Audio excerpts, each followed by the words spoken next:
as one interconnected ocean, a vast blue expanse critical to life on Earth. And there's no better animal to represent the story of the ocean with all its splendor and uncertainty than the killer whale, or as it's scientifically known, the Orcinus orca. The orca lives in every corner of the ocean, from the Arctic to the Atlantic, the Southern to the Indian, to the mighty Pacific and beyond.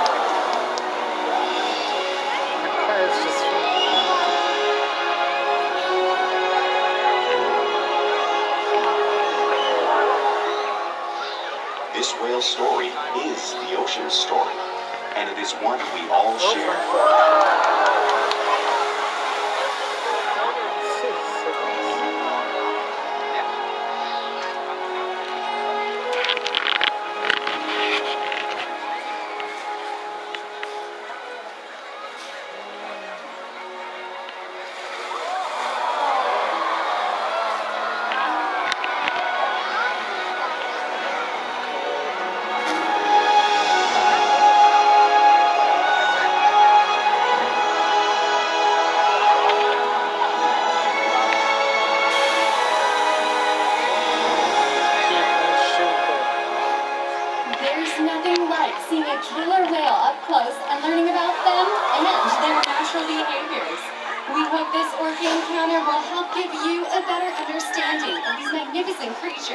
And all that they represent.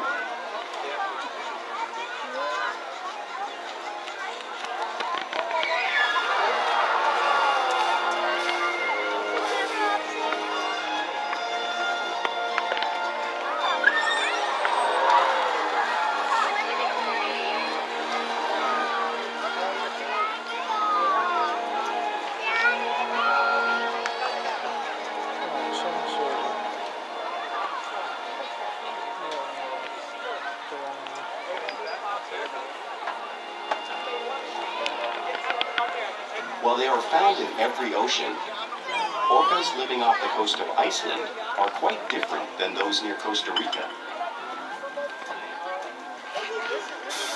In fact, there are at least 10 types, or ecotypes, of killer whales.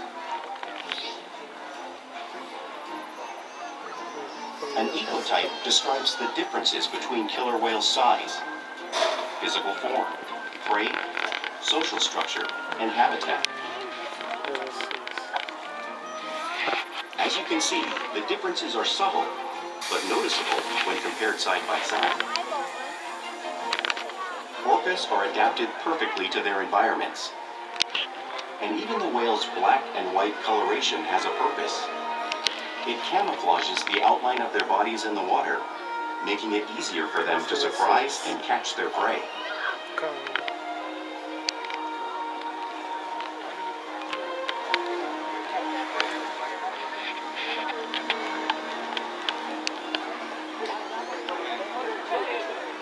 When viewed from above, the black of the whale blends in with the dark depths of the ocean.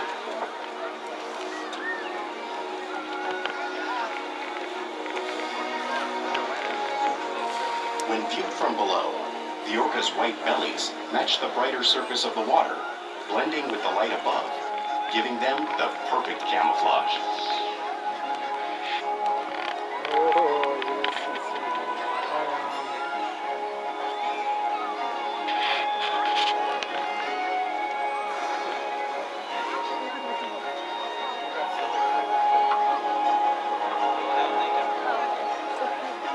Killer whales surely are a natural wonder, and Ulises will help us show you some of their physical characteristics.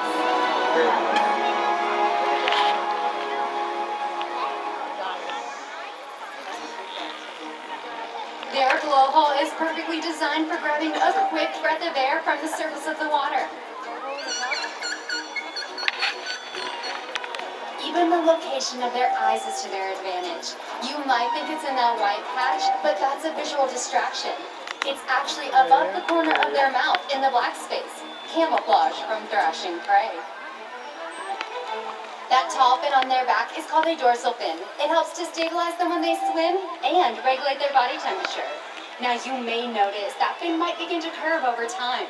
That's because there is no muscle or bone structure inside.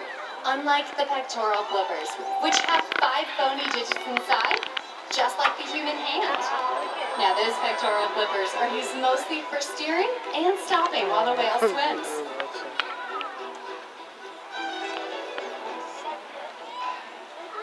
The lobes on either end of their tail are called flukes. This is our killer whale's engine. Orcas can swim up to 30 miles an hour, which is as fast as a speedboat.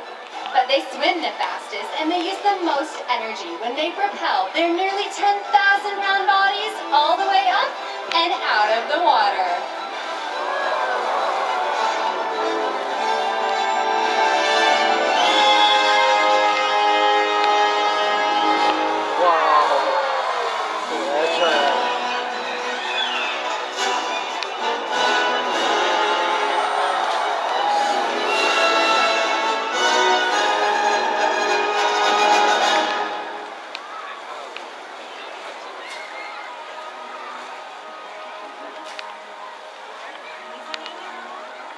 Killer whales are highly social animals with a well-defined social structure. An orcapod is always led by a female. Though just half the size of her male counterpart, she is in charge. It's all about attitude, not size. Because they live and work as a group, orcas need to communicate with sounds and body language. Orcas use clicks for echolocation or navigation.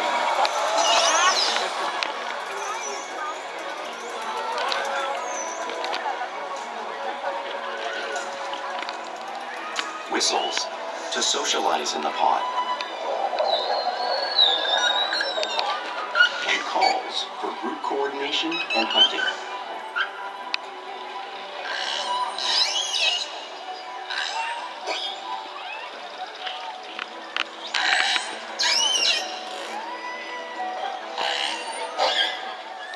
Vocal development studies here at SeaWorld show that early on, calves learn vocalization from their mothers. But as they grow, they learn from others close to them as well. This is a bottlenose dolphin call that Shouka learned and even taught other killer whales here at SeaWorld. In fact, orcas are the largest members of the dolphin family.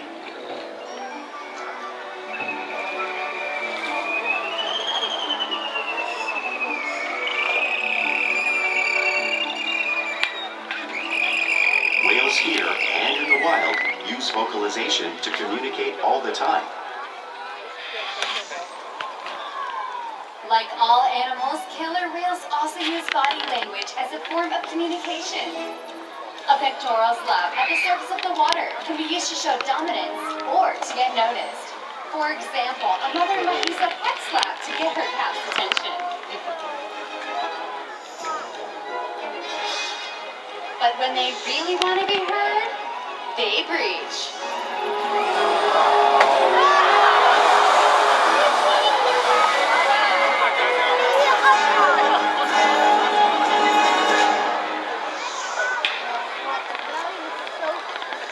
Spy hopping is how killer whales coordinate when they hunt and get a better view of their surroundings.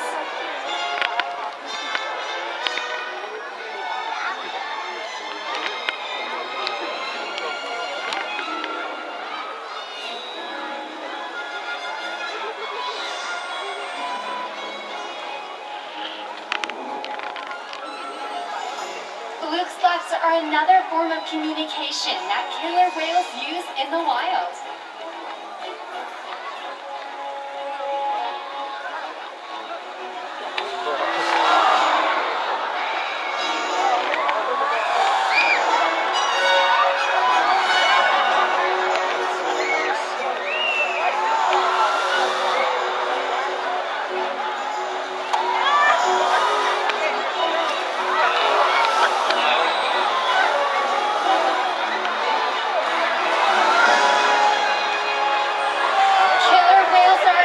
Communicators, so it's no wonder they're the top of the ocean's food chain.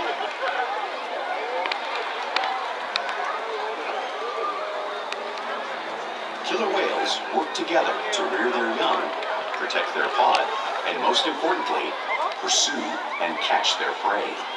Every day they cooperate to survive in the wild oceans of the world. The orca's hunting techniques are as varied as the whales themselves.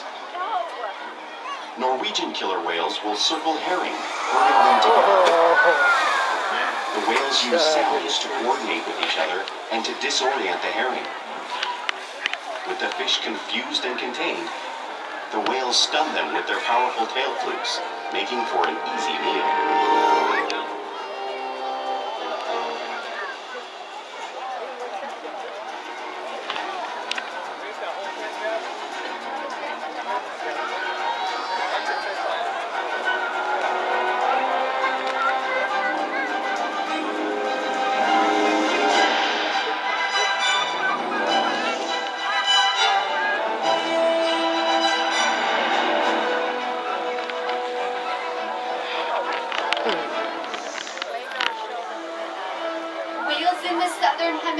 Capture sea lions by pulling them right off the beach. Watch here at the front of the pool as Ulises shows us a similar movement and behavior.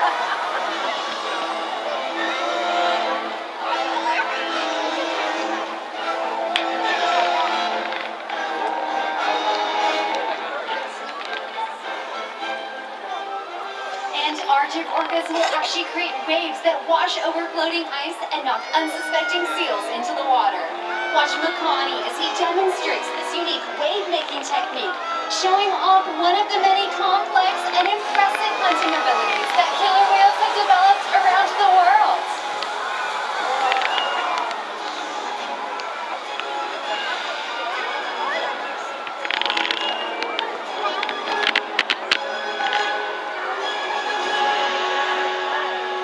Now you've just seen those waves splashing right in front of you. But it's hard to imagine how much water is actually displaced until you feel it firsthand. Fortunately, everybody in the lower section has bravely volunteered to feel the power of the killer whale tail and that 55-degree salt water. Are you guys ready to get wet? All right, here comes Ulises. Get ready. Hopefully it's not that much. But it's a bit...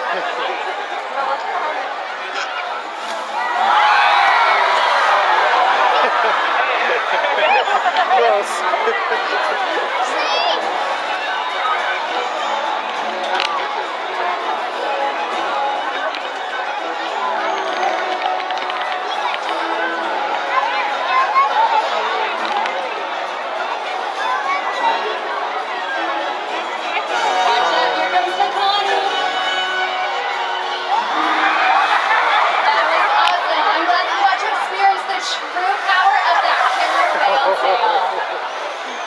One more. Every part of the ocean. So it makes sense that they eat all types of prey, including other whales. If you look up on the screen, you can see the actual size of a blue whale, the largest animal on Earth at 5 times longer and 50 times heavier than our killer whale. So how does a whale the orca's size prey on a whale that size in the wild? It's all made possible because killer whales are the ultimate team player. In this example, we see the larger male orcas surround a sperm whale, forming a perimeter, while the females continue to drive the whale forward until it reaches exhaustion. The calves then move in to join the adults in the group. Whatever their prey, killer whales always cooperate and hunt together, making them a highly successful predator.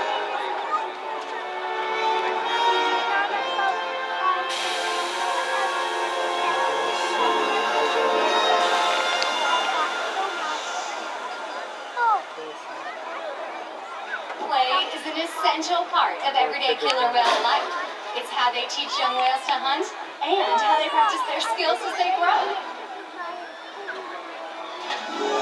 Orcas spend lots of time interacting and showing off their playful nature, both in the wild and, of course, right here at SeaWorld.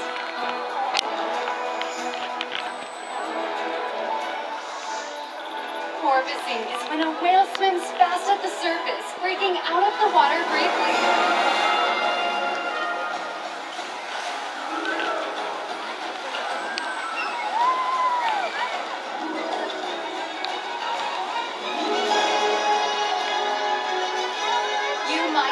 Doing this when riding in the wake of a boat, or even when surfing in an ocean wave.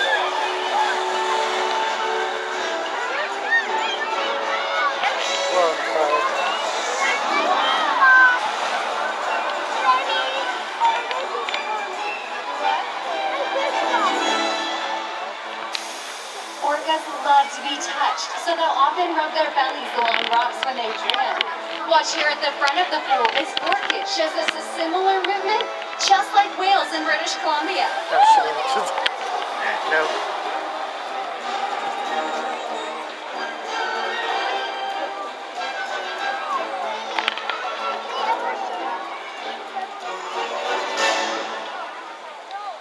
You'll also see whales imitate each other in the wild. We see it here at SeaWorld all the time. The whales are always mimicking and learning from one another.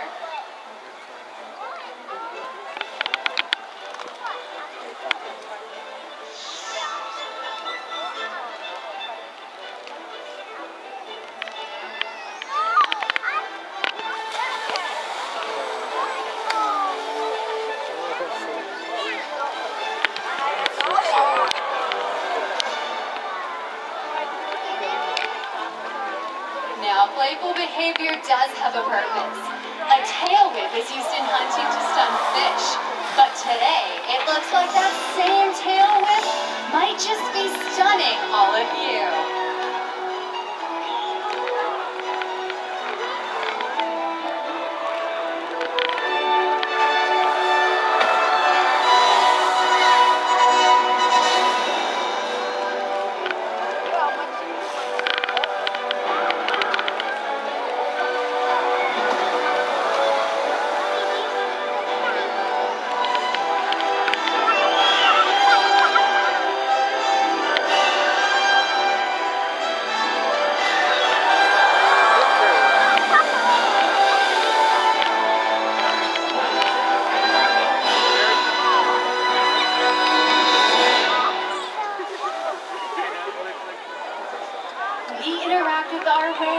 All day, every day, which allows us to share trusted relationships and help provide optimal healthcare, research, and quality of life.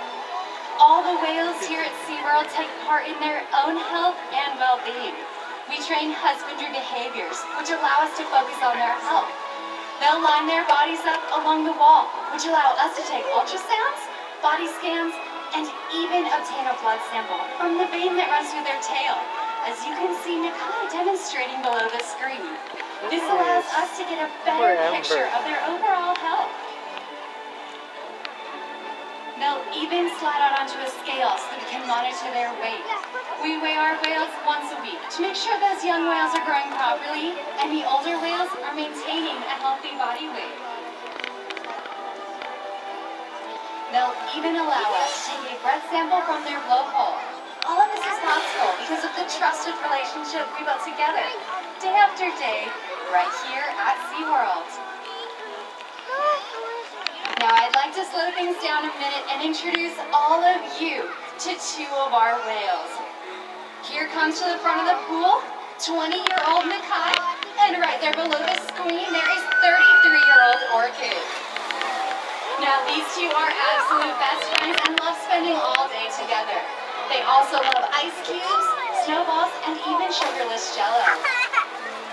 Now these are two of our smartest whales, and they do participate in a number of research studies, which also help their wild counterparts. We challenge our whales to learn something new every day to engage and stimulate their minds. Diet, exercise, and of course play help to keep these whales in great shape. The whales here at SeaWorld have helped killer whales in the wild by participating in many research studies.